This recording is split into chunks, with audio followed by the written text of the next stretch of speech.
Okay, y'all. So, today's video is going to be back to Comics Explained. Continue on to the Infinity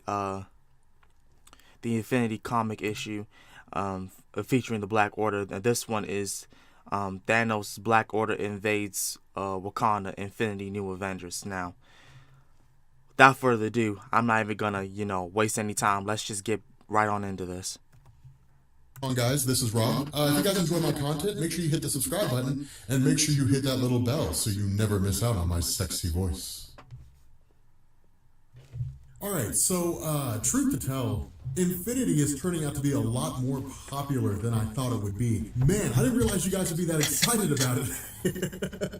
I didn't really plan on doing any of the tie-ins. I just planned on doing like the main events and like the main story itself and just kind of talking about the tie-ins as we go through it. But like, I'm looking at the comments and looking at how many of you guys are watching it, and I'm just like, okay, so I guess we will cover the tie-in where the Black Order like crushes the Earth superheroes. Right.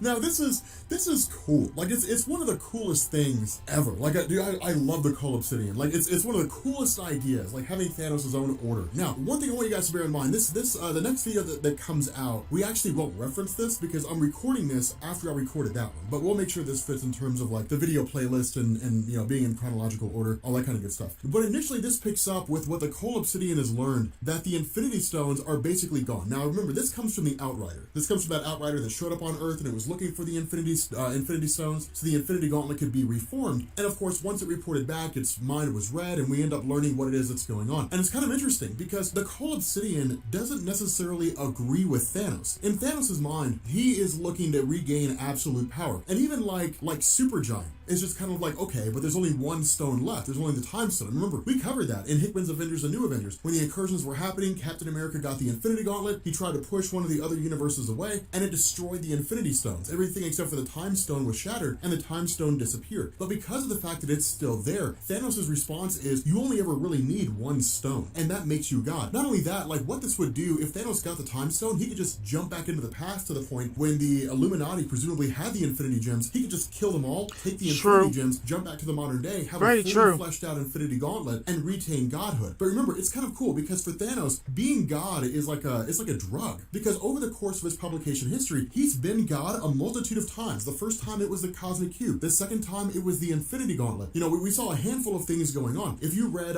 Marvel The End, he's had like the heart of the universe, the power of the one above all, and he destroyed the entire multiverse with that kind of power. Thanos has attained godhood in a multitude of ways, and even in his base form, without the Infinity Stones, he's crazy powerful. I mean, he went toe-to-toe against Galactus, albeit Galactus was in a relatively weakened state, but he managed to like hold his own against Galactus, a cosmic entity. So I mean, there's a lot of power to be had here, and it's kind of interesting because like the Ebony Maw kind of speaks up and is like, look, I mean, sure, we could go for this, but like there's other things that we could focus our efforts on. But again, this is an invasion fleet. Attack the Earth, capture these, capture the Infinity Stones. Those are Thanos' direct orders. And so what happens is this conflict takes place in a variety of different areas. Initially, the opening skirmish really takes place in New York. So you have like Reed Richards, you have Iron Man, Tony Stark, and they're using whatever technology they have at their disposal, but you're talking about super advanced technology. The other part really comes with like Wakanda. And this is cool because Black Dwarf shows up on the doorstep of Black Panther. Now let me tell you something, man. Wakanda is where villains go to die. Only a fool goes to Wakanda starting problems, right? Everyone loses. Like no one wins. The only person who really successfully won was like Dr. Doom, and like he started an insurrection. And that's one of the things I want you guys to be aware of. We already covered the story from Hickman's Fantastic Four, where Black Panther stopped being the quote-unquote king of Wakanda and became the king of the dead. Now, a little bit of a refresh here for those of you guys who didn't see that. Black Panther was king of Wakanda for years and years and years and years, at least T'Challa was. But there came a point when Black Panther was injured and then like acquiesced or really kind of ceded the throne to his sister Shuri, who took over the role of Black Panther. The issue with this is that where T'Challa would have gone back to that role, Dr. Doom actually instigated an insurrection inside of Wakanda, allowing a handful of really these insurgents to take over and basically oust everyone, including Shuri and T'Challa himself. Now, this whole scheme by Dr. Doom was for the purpose of acquiring all the vibranium stores of Wakanda, which he did. did. And the result was that in order for Doctor Doom to be defeated, because vibranium amplifies magical energy, Black Panther had to render all vibranium across the world completely inert. But because of the fact that it was believed that he had totally shattered the economic standing of Wakanda, basically obliterated any and all financial resources that they had, ultimately Shuri maintained the role of Black Panther and T'Challa became King of the Dead. But like Supergiant shows up on the doorstep of Black Panther and unbeknownst to him gets absolutely wrecked because Black Panther is a beast. That's what I do. I love the way Hickman writes Black Panther because you're aware many have tried and many have failed.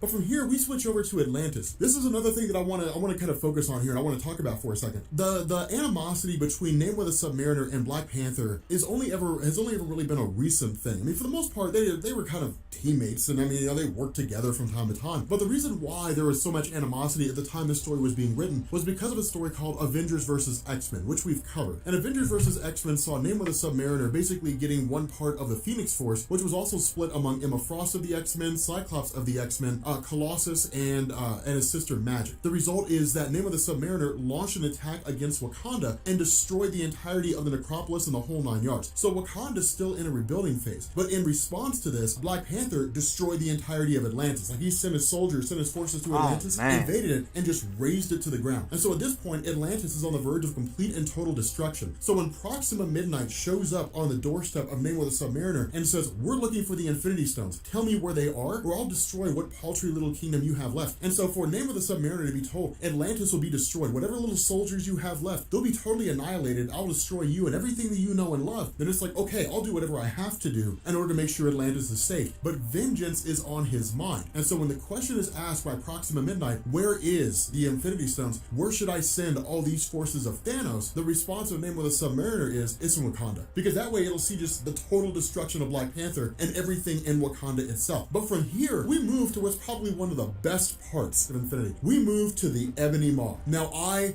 love the Ebony Maw. Oh my God, I love Ebony Maw. He is such a great character. The whole idea is that he uses words to basically dupe people into doing things, but he's basically ensnared Doctor Strange. And that's what's so cool about this, because you're talking about like the master of the mystic arts, right? Like Doctor Strange has, for the most part, over the course of his life, seen and done it all. I mean, you have all kinds of characters out there that Doctor Strange has had to contend against that are insanely powerful. Then you have someone like the Ebony Maw, and he just shows up and just whispers things into the ear of Doctor Strange, and then suddenly he's ensnared. And so it's interesting, and it's wild, because at this moment right now, he's basically just a pawn. But at this point, we switch over to the Jean Grey School. Now, something else that I want you guys to also be aware of, the Jean Grey School, and really the X-Men at the time this story is written, they're basically in shambles, right? Like this comes out of Schism, and we covered the Schism story. That was basically a story where Wolverine and Cyclops had two distinctly different views on what direction the Xavier School for Gifted Youngsters should go in. And because they had basically irreconcilable differences, they basically had their own little mini civil war. And you had Wolverine, who broke off and formed the Jean Grey School of Higher Learning, and then you had Cyclops, who stayed at the Xavier School, and they just ran two different institutions. But that's why you don't see like the full brunt of the X-Men here. It's basically just Wolverine's X-Men team, and Cyclops' team isn't here. But showing up alongside Supergiant and Corvus Glaive, this is cool, because Corvus Glaive is like the first of the five, right? Like he's like the first of the Cull Obsidian. But like Supergiant is nothing to scoff at. And in fact, Supergiant actually goes through, analyzes all the powers of the mutants who were here, and says, okay, so you have two types. You have alpha mutants and you have omega level mutants. The alpha mutants, don't worry about them. The omega level ones are the ones we have to worry about, and that's true. Like we know that from covering like the omega level mutant series. You're talking about mutants that have no definitive end to the power they possess. It's basically infinite. And the first person she seizes control of is Iceman, because Iceman is probably the character who's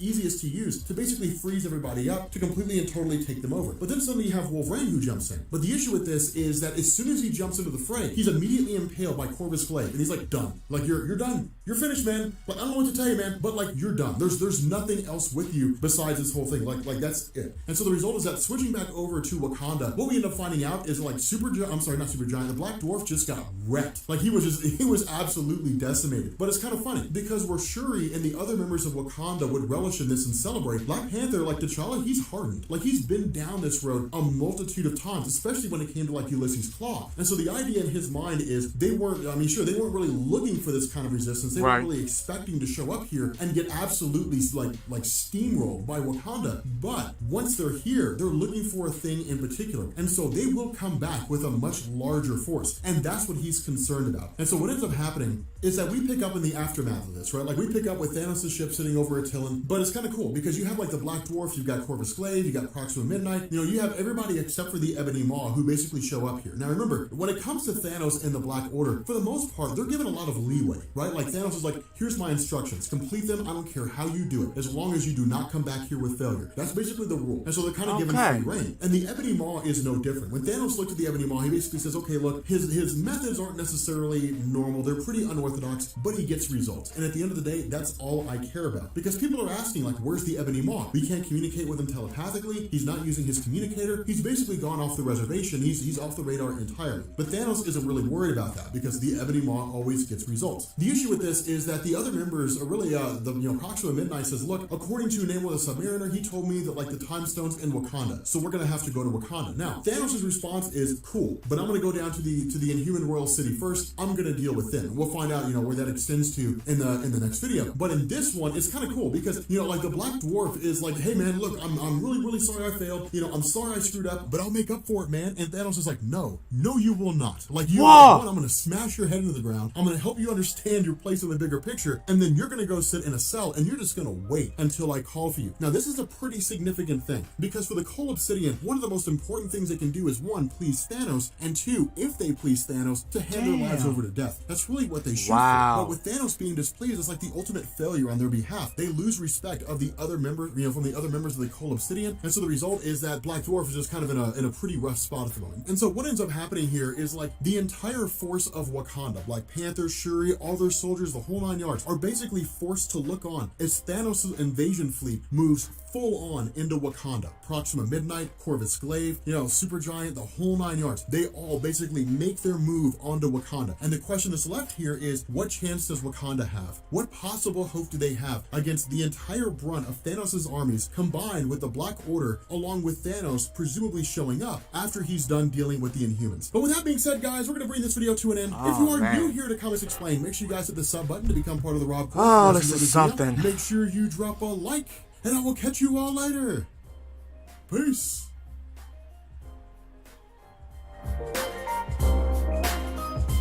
Oh my gosh.